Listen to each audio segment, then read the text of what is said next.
जय श्री राधे। जय श्री कृष्ण भक्तों। कार्तिक मास की कथा अध्याय 31। कार्तिक मास मातम। भगवान श्री कृष्ण ने कहा, पूर्व काल में अवंतपुरी में धनेश्वर नामक एक ब्राह्मण रहता था। वह रस, चमड़ा और कंबल आदि का व्यापार करता था। वह वैश्यगामी और मदपान आदि बुरे कर्मों में लिप्त रहता था। क्योंकि वह रात दिन पाप में रहता था, इसलिए वह व्यापार करने नगर नगर घूमता था। एक दिन वह बेचने के कार्य से घूमता हुआ महिष्मतीपुरी में जा पहुंचा, जो राजा महिष ने बनवाई थी। वहां पापनाशिनी नर्मदा सदैव शोभा पाती थी। उस नदी के किनारे कार्तिक का व्रत करने वाले बहुत से मनुष्य अनेक गांवों से स्नान करने के लिए आए हुए थे। धनेश्वर ने उन सबको देखा और अपना सामान बेचता हुआ वह भी 1 मास तक वहीं रह गया। वह अपने माल को बेचता हुआ नर्मदा नदी के तट पर घूमता हुआ स्नान, जप और देवार्चन में लगे हुए ब्राह्मणों को देखता और वैष्णवों के मुख से भगवान विष्णु के नामों का कीर्तन सुनता था। वह वहां रहकर उनका स्पर्श करता, उनके बातचीत करता और वह कार्तिक के व्रत की उद्यापन विधि तथा जागरण भी देखता था। उसने पूर्णिमा के व्रत को भी देखा कि व्रती ब्राह्मणों तथा गौओं को भोजन करा रहे हैं, उनको दक्षिणा आदि भी दे रहे हैं। उनसे नित्य प्रति भगवान शंकर की प्रसन्नता के लिए होती हुई दीपमाला भी देखी।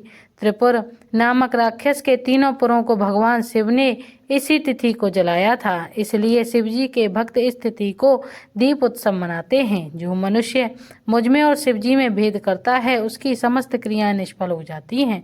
इस प्रकार नर्मदा तट पर रहते हुए जब उसको 1 माह व्यतीत हो गया तो एक दिन अचानक उसे किसी काले सांप ने डस लिया। इससे विलय होकर वह भूमि पर गिर पड़ा। उसकी यह दशा देखकर वहां के दयालु भक्तों ने उसे चारों ओर से घेर लिया और उसके मुंह पर तुलसी दल मिश्रित जल के छींटे देने लगे।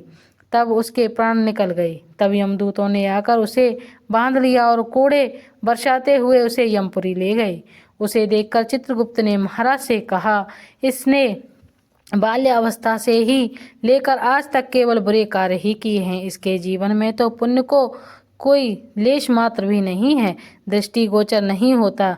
यदि मैं पूरे 1 वर्ष तक भी आपको सुनाता रहूं तो भी इसके पापों की सूची समाप्त नहीं होगी।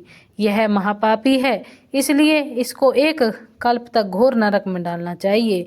चित्रगुप्त की बात सुनकर यमराज ने कुपित होकर कालनेमी के समान अपना भयंकर रूप दिखाते हुए अपने अनुचरों से आज्ञा दी, हे प्रेत सेनापतियों, इस दुष्ट को मुगदरों से मारते हुए कुंभी पाक नरक में डाल दो। सेनापतियों ने मुगदरों से उसका सिर फोड़ते हुए कुंभी पाक नरक में ले जाकर खोलते हुए तेल के कढ़ाई में डाल दिया। प्रेत सेनापतियों ने उसे जैसे ही तेल के कढ़ाई में डाला, वैसे ही वहां का कुंड शीतल हो गया।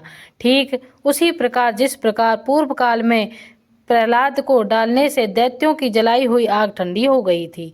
यह विचित्र घटना देखकर प्रेत सेनापति यमराज के पास गए और उसने सारा वृत्तांत कह सुनाया। सारी बात सुनकर यमराज जी भी आश्चर्यचकित हो गए और इस विषय में पूछताछ करने लगे।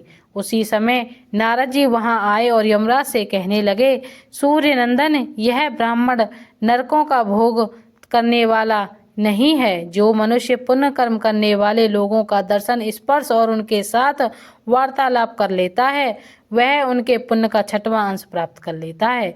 यह धनेश्वर जो 1 मास तक श्री हरि के कार्तिक व्रत का अनुष्ठान करने वाले असंख्य मनुष्यों के संपर्क में रहा है, अतः यह उन सबके पुण्यांश का भागीदार है। इसको अनिच्छा से पुण्य प्राप्त हुआ है, इसलिए यह यक्ष की योनि में रहेगा और पाप भोग के रूप में सब नरक का दर्शन मात्र करके ही यम यातना से मुक्त हो जाएगा। भगवान श्री कृष्ण ने कहा, सत्यभामा, नारद जी के इस प्रकार कहकर चले जाने के पश्चात धनेश्वर को पुण्य आत्मा समझते हुए यमराज ने दूतों को उसे नरक दिखाने की आज्ञा दी। इस प्रकार जो मनुष्य कार्तिक मास का स्नान, दान आदि करता है, वह नरक के दरवाजे नहीं देखता। जय श्री राधे। जय श्री कृष्ण।